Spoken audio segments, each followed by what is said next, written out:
We know it is over. We know the person, the moment, the version of ourselves. It is gone. And yet we return to it.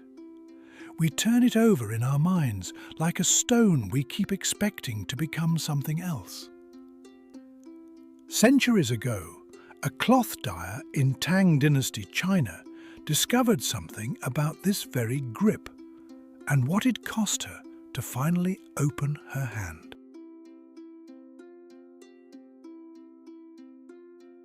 Her name was Lian. She ran a dyeing house on the edge of a canal in Yangzhou, a city famous for its silk.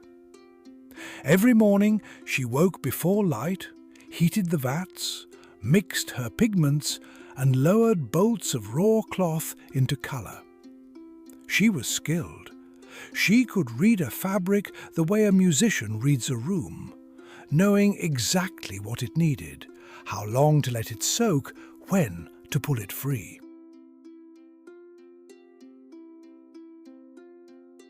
But 3 years before our story begins, something happened. A merchant named Chow, a man she had loved and built her future around, had left without warning. He had taken a contract in the capital, married someone else, and sent word through a letter she read once and never threw away. Lian kept working. She kept dyeing cloth. But anyone who knew her could see it. She was still in that mourning, still reading that letter.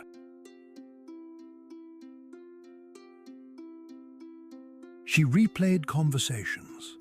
She revised them, said the things she should have said, heard different answers. She imagined alternate endings. And she told herself this was just thinking, just processing. But the cloth she dyed in those years grew darker, heavier. Clients began to notice. One woman returned a bolt of fabric and said simply, "This colour feels like it is mourning something."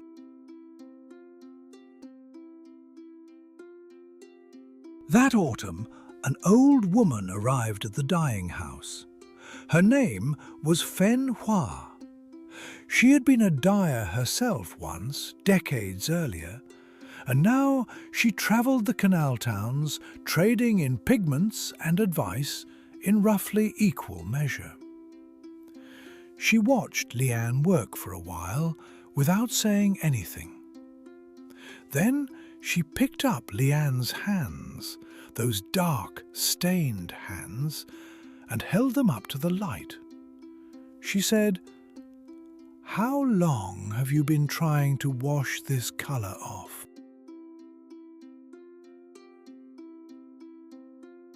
Lian did not answer. Fenhua did not wait for one. She sat down and said, "The dye does not stay on the cloth because the cloth clings to it. It stays because the cloth was opened, soaked, made receptive, and then the colour entered. That is the craft. But you are trying to undye yourself, and it cannot be done by scrubbing. The only way out is to take a new colour. You have to be willing to soak again."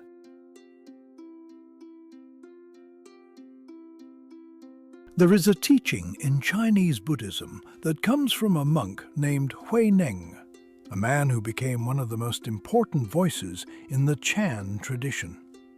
He said that the mind is like a mirror. And our practice is not to polish the mirror endlessly, trying to remove every mark. It is to realize the mirror has no fixed nature at all. It was never permanently stained. What we call the past, the grief, the humiliation, the loss, It clings to us because we keep feeding it our attention. We keep pressing the cloth back into the vat.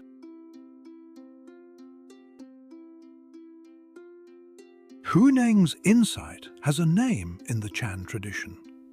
It is sometimes called Wu Juo, the principle of non-attachment to arising thoughts. Not suppression, not forgetting, simply not returning, not re-entering the vat. There is also a Japanese writer from the 13th century named Kamo no Chomei, who recorded something quietly devastating in his account of a life stripped down to essentials.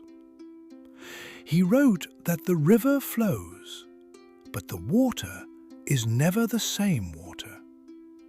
The house stands, but the people inside it change without ceasing.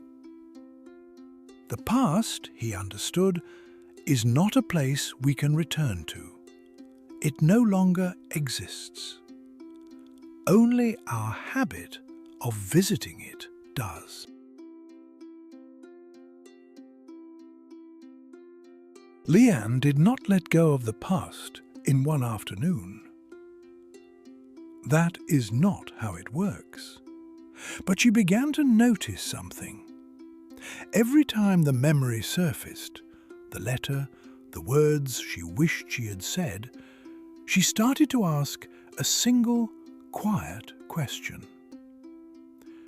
Am I solving something right now? Or am I just soaking? That question became her practice. Not fighting the thought, not punishing herself for having it, just asking.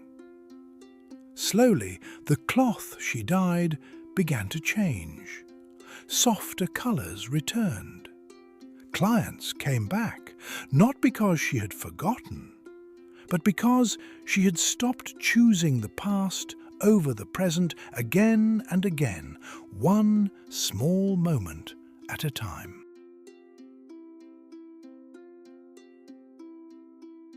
If something is pulling at you right now, a memory you cannot release, a version of events you keep revising, try this. The next time it surfaces, do not fight it and do not follow it. Just ask, am I solving something or am I soaking? You do not have to answer perfectly. You only have to ask honestly. The past will always be there, but you do not have to keep climbing back into it. The cloth takes its color from where it soaks. So does a life.